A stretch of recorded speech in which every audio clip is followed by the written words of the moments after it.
What is up, y'all? It's your girl, Brand New, and I'm back in the building for a recap of Married to Medicine. This is Season 5, Episode 12. Okay, so Dr. Heavenly, she takes Dr. Damon to visit his father's grave, and I felt like this was very sweet. You could tell that, she really touched him when she did this for him. He had never had a relationship with his father, and you could tell he's always wanted to have one with him. Next, so they visit the gravesite, and there are no flowers, his name isn't on there. It's just a very poor country, and it's just, I wonder though, are they going to probably get him a tombstone, something with his name and stuff on there. But yeah, it was really bad because they couldn't even almost tell that was his. But yeah, they came across the gravesite, and you could just pretty much tell with this scene that Heavenly really loves Damon a lot, and I love how she talks to him, and I love that she did this for him. So next we got Curtis and Jackie. Curtis is happy to be spending time with Jackie, and Jackie tells Curtis,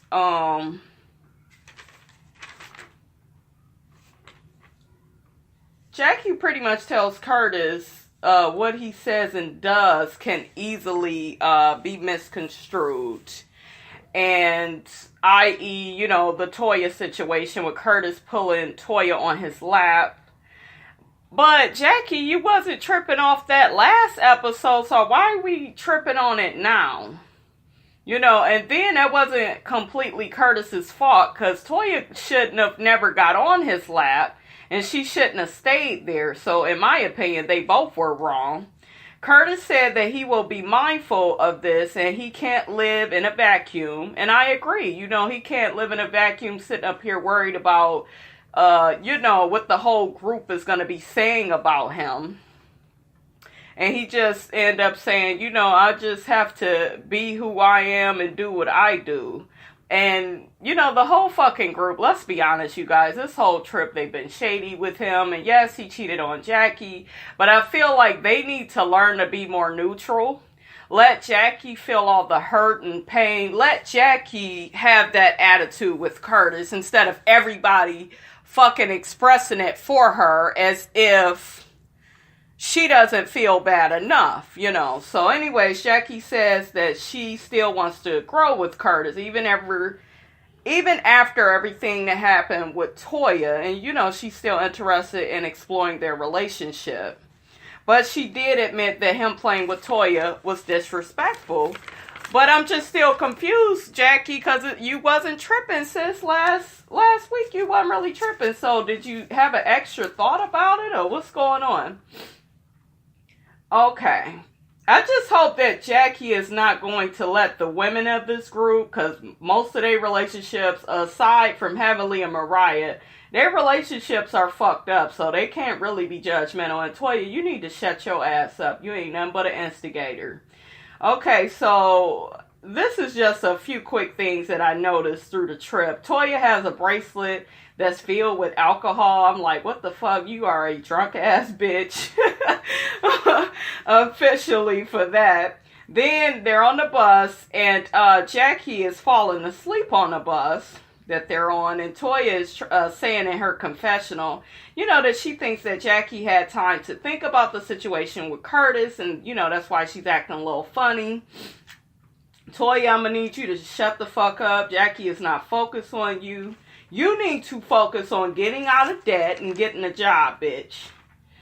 So next, Toya and Eugene, they're talking. Toya is telling Eugene that they can't let the group outsex them. Bitch, why are you trying to compete with people in their sex life? This is how immature Toya can be sometimes. Toya, I was starting to like you, and you starting to say and do shit to make me question it, girl. And Eugene says to her, he ain't in no competition with the group over them having sex. Okay, so next there was a scene where Dr. G grabs Quad up around, it's around lunchtime, I guess, and he, like, grabbed her up like he was, he had her in a headlock, and Quad said, I don't want to be in a headlock, child. I was cracking up. Then he tries kissing on her, and she's kind of looking at him funny. She's trying to get into it. You could tell she ain't feeling it. I'm going to just say this. I don't feel that Quad wants to be with Dr. G. There's lots of stories on the internet about people speculating about the relationship. I just feel like they will be next to divorce. I don't feel like she's really into him. I do feel like it's both of their fault, but I'm starting to see something with Quad where she is very selfish, and I'll get into that later. Dr. G is he's chauvinistic, and to me, he says a lot of things in a way of how a woman should be with him. And, you have to, it's okay to want to be the man in a relationship and all that type of stuff, but you have to be respectful towards your partner.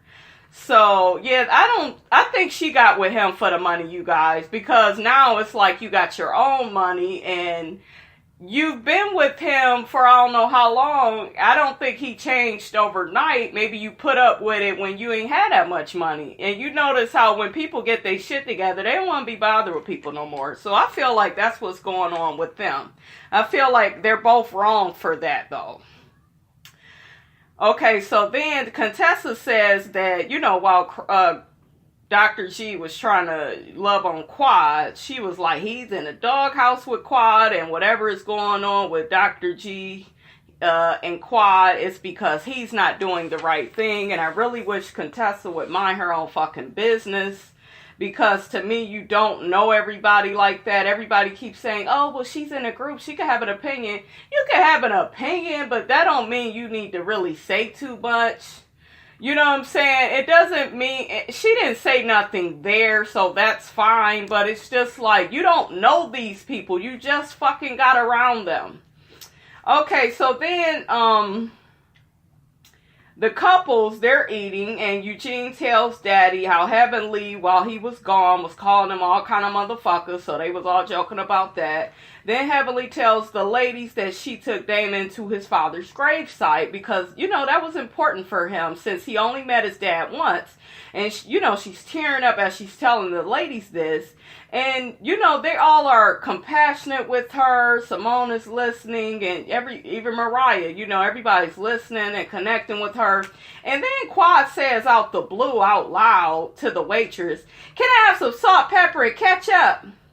And she's interrupting Heavenly's story. Everybody is looking at her like she's crazy, like she's being rude. And Quad is looking dumbfounded. Symone tells Quad, it's not all about you right now, Quad, and Quad act like she couldn't receive that. And then Heavenly says that, she thinks Quad is a bit selfish, and she says it comes out in her marriage, friendships. And I agree, because when I hear Quad talk about Dr. G, it's all about what she's not getting. It's not what they can do together to make the relationship better. It's just what he should be doing. She never owns what she should do or what she could do to improve her relationship with him, Then Heavenly continues with her story, and then, Heavenly cries. Everybody is, loving this Heavenly. She's emotional and she's vulnerable. And Symone says she could tell that Heavenly really loves her husband. So next we got Eugene. He keeps taking hits at Curtis because Dr. G and Curtis and the guys, they're talking about basketball, and Eugene is talking about the foul that Curtis committed with his wife staying her big ass on Curtis's lap. She should have never stayed there. So when do we get on our wife and stop trying to blame everything on Curtis? Yes, Curtis was wrong for pulling her on there, but they were all joking around, and Toya stayed. Well, let me test him out, and I didn't like that. So next is sex therapist. When the sex therapist asks where's the most interesting place that they've all had sex, Dr. Damon breaks a glass, and Heavenly and everybody's looking at him like he's crazy. Toya mentions that she wants Eugene to have sex with her on a balcony because Eugene is so worried about people seeing them, and Eugene is not into having sex, with it being light outside and people watching. And Symone mentions Cecil doesn't say I love you enough. Symone, do you say it to Cecil? Like, I see a lot of one-sidedness in their relationships. You have to be the one to say it too. But I can see that can get irritating. Somebody never really is emotionally vulnerable with you. So I see what she's saying a little bit on that. But we have to both give, And then the sex therapist tells Cecil that he could be calling Symone throughout the day and telling her I love you, especially if he's thinking about her. Then Dr. G says he was scared and hesitant, honey, to put his hand up. But he says, and if a woman is really into you, then her inhibitions will go out the window, sexually. And everybody's looking at him like he's crazy. And then the therapist had mentioned to him, well, just because somebody loves you doesn't mean that they should have to do uncomfortable and inappropriate things to prove they love you, especially if they're not comfortable doing those things. So then Curtis mentions to Jackie he needs time and a level of importance in her life. And then you have that motherfucking Contessa's calling him an asshole because she feels like Curtis is pretty much saying, well, this is why I cheated. I didn't feel important. And if that's his truth, bitch, that's his truth. This is the second time this bitch should have minded her business. It's just like, and she go mention, well, you married Oprah, but you want Betty Crocker. She don't have to fucking be Oprah. Jackie is choosing to avoid the relationship. Jackie keeps giving this bullshit excuse about, oh, I care about my patients, and, when they have breast cancer, I want to go through every pain and go through the walk with them. And it's just like, Jackie, you can't be all things to everybody. You need to focus on your marriage, especially if you love Curtis and he is a priority to you. It's like, why doesn't she own that?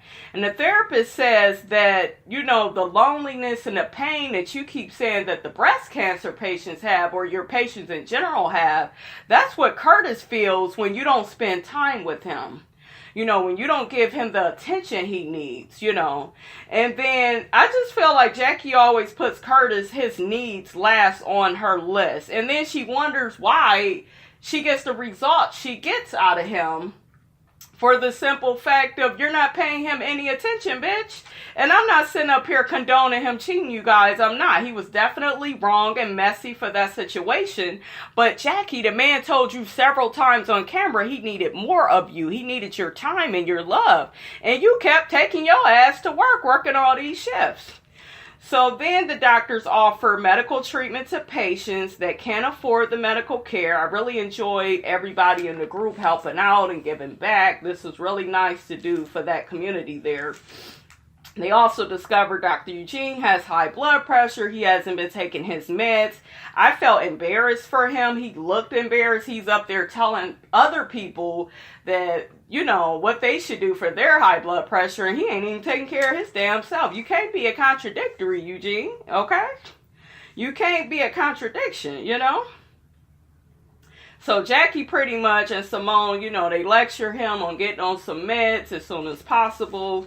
Then Toya talks with Mariah about it and, talking about, damn, how long has this been going on with him? And Toya, your man is falling apart at the seams.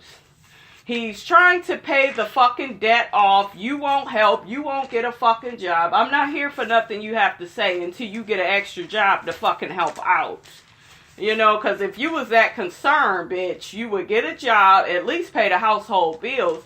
The man can't work out if he's working these 12, 16-hour shifts and he's driving out of town to work. How is he supposed to work out and take care of his fucking health? And he always got to be at work. So next, they end up all laying out on the boat that Heavenly got for them. It's really nice. Has foods and drinks on it. Everybody loves it. Heavenly ends up, taking a little drive on the boat, and everybody kind of gets scared. So then Contessa mentions her and Mariah have a lot in common, because Dr. G had mentioned that, Mariah's outfit, and, Mariah said, oh, I'm very patriotic, and then Contessa goes on and on with her how they got a lot in common, and she's kind of shocked by that, and, and Mariah's like, well, why? Well, then Mariah ends up saying, well, I think some of the things I say, my tone is off, she kind of admits that. So Contessa says, well, your tone ain't no worse than anybody else's here. And I'm just like, Contessa, once again, shut the fuck up. You don't know everybody like that. I think that the ladies have a legitimate reason to feel the way they do about Mariah, but some shit is about to hit the fan with Quad. So next, Symone says, you know what? It is a double standard in this group. Mariah says that the ladies don't mind her as long as she is, as long as she doesn't breathe, she's fine. Then Quads ends up getting her ass into it, saying if anybody calls you out, it doesn't mean you're under attack. And then Mariah says that nobody calls Quad out on her shit. And I feel like they don't. They don't really call Quad out on her shit. And then they end up talking about how Quad, Mariah has said that everybody has to walk on eggshells around Quad because she's the youngest and they don't want to hurt her feelings and she's so sensitive. And I'm kind of looking like, who gives a fuck about if she's the youngest? And Quad, to me, don't act all that damn sensitive. She gets very passionate and in her preacher mode, and it's very fucking annoying. And I guess they could get on Quad's ass, but it seemed like anytime they have, she's just went the fuck off. And, so maybe there is some truth in that, you guys. Then Symone admits they have taken it a lot easier on Quad. And then Quad erupts in her usual preacher mode anger and calls it bullshit. And she's saying she's never got a break in the group. And, her and Symone is going back and forth. And that's pretty much how the episode ends. So what do you guys think? You feel like Quad has it easier than Mariah in the group? Has there been a double standard of everybody getting on Mariah and nobody gets on Quad? I can kind of see a little bit of that, but I'm not team Mariah though. So don't get too excited with this recap review. Don't get too excited because I'm not on her team. I still don't like her. I still feel she's messy. I do like Quad more than her, but Quad is just as irritating. She's just as irritating to me as Mariah in a sense, because I'm seeing her ways and I'm not liking it. I feel like she's selfish. She never admits when she's wrong. She's always telling other people about what they've did. And to be honest, that's a quality she has in common with Mariah, because she does the same shit Mariah does, I notice, and it is kind of annoying. But I'm not team Mariah and I'm not team Quad. Like I said, I like Quad better, but Quad is starting to irritate me, and I really hope she gets her shit together, or I may not like her either shit. But you guys let me know how you feel about it. Don't forget to like, comment, and subscribe. It's your girl Brand New, and I'm out.